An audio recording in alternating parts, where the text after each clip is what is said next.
covering news where you live. This is 5 News. Thank you so much for joining us for the latest news and weather where you live. I'm Tiffany Lee. Let's get right to your news. Now, the U.S. Senate passed a bill yesterday that would protect federal recognition of same-sex marriage. The bill will require the federal government to recognize a marriage if it was legal in the state in which it was performed. It would not, however, bar states from blocking same-sex or interracial marriages if the Supreme Court allowed them to do so. The bill passed in the Senate by a vote of 61 to 36, just one more than the required 60. 12 Republicans joined 49 Democrats in supporting of the bill. Among those who voted against the bill, Arkansas Senators Tom Cotton and John Bozeman. The Senate decision comes as a federal judge continues to hear arguments in the high-profile trial over gender-affirming care for minors.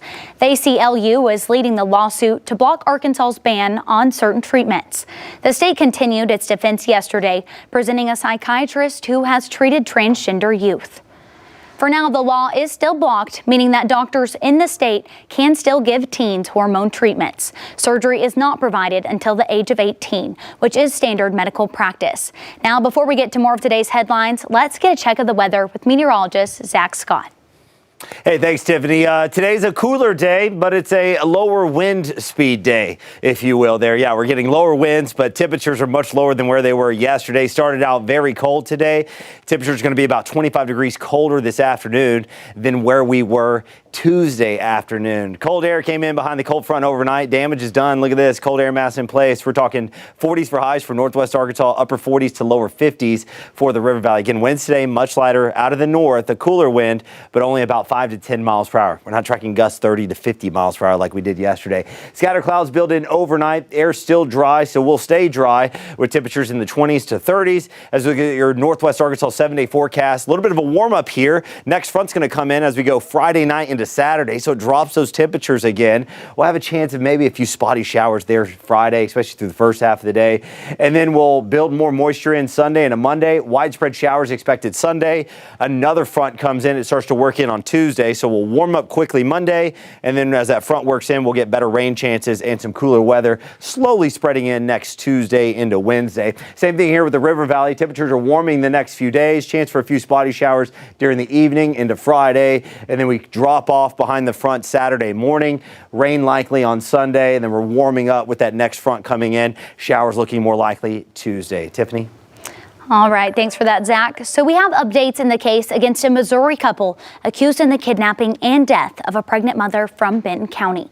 Jamie Waterman entered a not guilty plea Monday in federal court. He's charged alongside his wife, Amber Waterman, right there on your screen. And Jamie is accused of helping Amber dispose of Ashley Bush's remains. Now, according to prosecutors, Amber abducted Ashley Bush, then killed her and planned to claim the unborn child as her own. But the infant also died. Amber is due in federal court in Springfield, Missouri on Friday morning for her initial appearance, where she is expected to enter a plea deal. Meanwhile, lawyers for the Bentonville School District have responded to a lawsuit that was filed after a kindergartner was left alone on a school bus for hours back in September. Now, the case was filed by the child's parent and names the school district, multiple school officials, and employees as defendants. The case also claims immunity as a defense for each of the defendants named. For more details on the case, you can check out the full article on our website, which is 5newsonline.com. Lots of news coming out of Fayetteville today. First, if you are a driver there, then you'll need to know what's happening. So starting today, 2 intersections will become all-way stops. The cross of South Sang and West Stone Avenues near Ramey Junior High will be converted to a 4-way stop. And in addition, East Dixon and Fletcher Avenue will also switch from a 2-way stop to an all-way stop. Now, the city's transportation director says that the changes are being made due to limited visibility, public safety, speed, and traffic volumes. In addition to that, the University of Arkansas is hosting a groundbreaking ceremony for some upgrades happening at the Fine Arts Building. Work on the facility is set to begin in January. The facility houses departments like music and theater. The building is 70 years old, and the renovations will make sure that students will be able to continue to learn there. If you cut the arts, you cut the culture, and if you cut the culture, you cut the business. And when it comes to like our teaching, we are putting entrepreneurials into the workforce. So So cutting the arts is probably the worst thing you can ever do. It's always the generator of all business. The plan is for the renovation to be complete by the 2024 fall semester.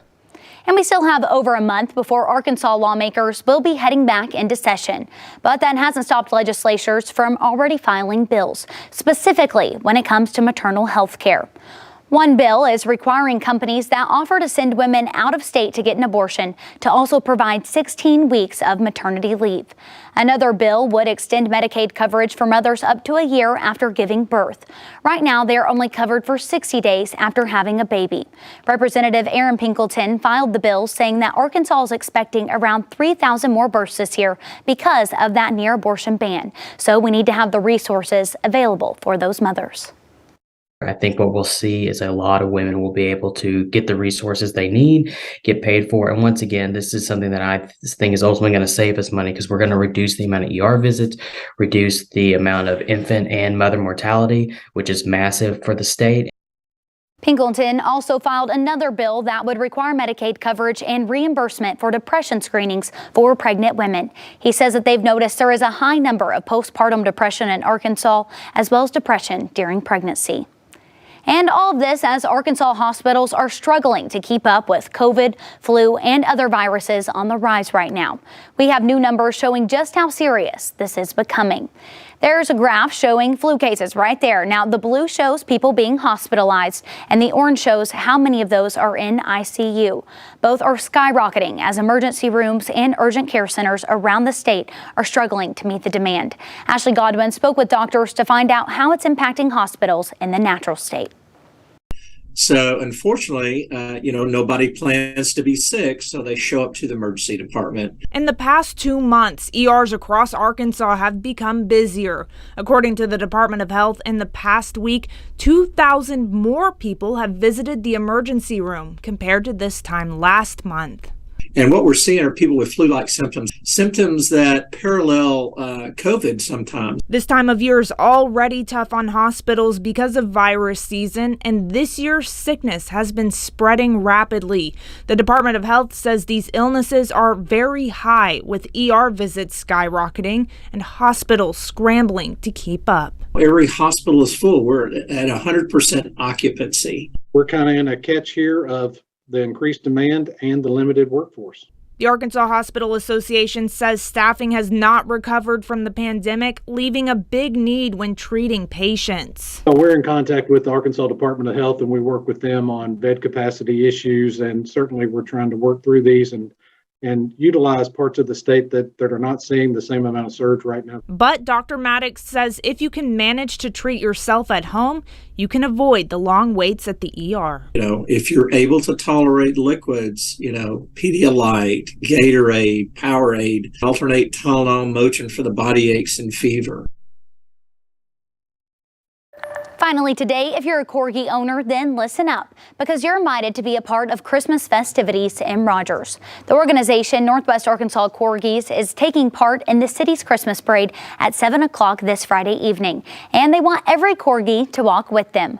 Organizers tell us that any Corgi owner who wants to take part in the event should show up between 5 and 6:30 and find their NWA Corgi sign at the staging area on 5th Street. We're going to try and get as many Corgis as we can and bring as many smiles as we can to everybody who's watching the parade. In addition to the walk in Rogers, they're also planning to walk in the Bentonville Parade on December 10th. And those are some of your top headlines on this Wednesday, and we'll continue to follow the news all day. Catch up with us again this evening on your 5 News at 4, 5, and 6. I'm Tiffany Lee. Have a great day.